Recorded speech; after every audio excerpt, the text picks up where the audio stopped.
Nkwaniriza konyogwe munanga achaje nkumiddeko ensi Buganda anti munange ensi Buganda kono kwe kwaffe kabanda musoke owennabalanga Bukoba Kyaggwe akala amatendo nze nkubuzako natera olunaku olwaleero kansubire nti munange oli bulungi munange olunaku olwaleero nzikiriza nkutuuseeko amawulire agafa emmengo. Katikkiro wa Buganda Charles Peter Mayiga asabye gavumenti okuwagira enteekateeka z'Obwakabaka eziyamba abantu. Bino Katikkiro abyogeredde ku Bulange bw'abadde asisinkanye Ssaabakunzi wa NRM Honorable Rosemary Nansubuga Senninde.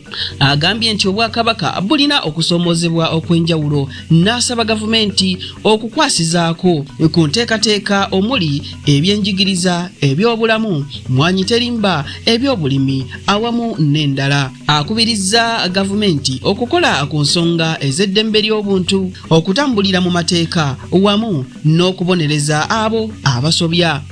Asabye bannayuganda okwettanira okuwuliziganya ne bwe baba balina enjawukana mu ndowooza ez'enjawulo.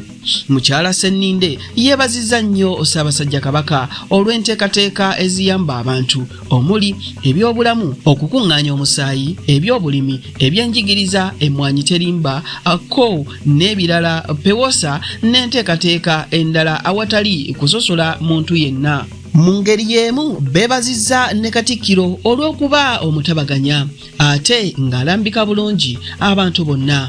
Basiimye Obwakabaka olw'okutandikawo emikutu gy'amawulire nga ogwa BBS, Terefayina ne CBS kwe bayisa ensonga eziyamba eggwanga. Abange ebyo nno bye bifa embuga. Kankwate eyandeese nzire ennabalanga Bukoba Kyaggwe tuddingana ate mu kitundu ekirala ng'ate nkuwa ebirala. Ayi Katonda okuuma Namulondo.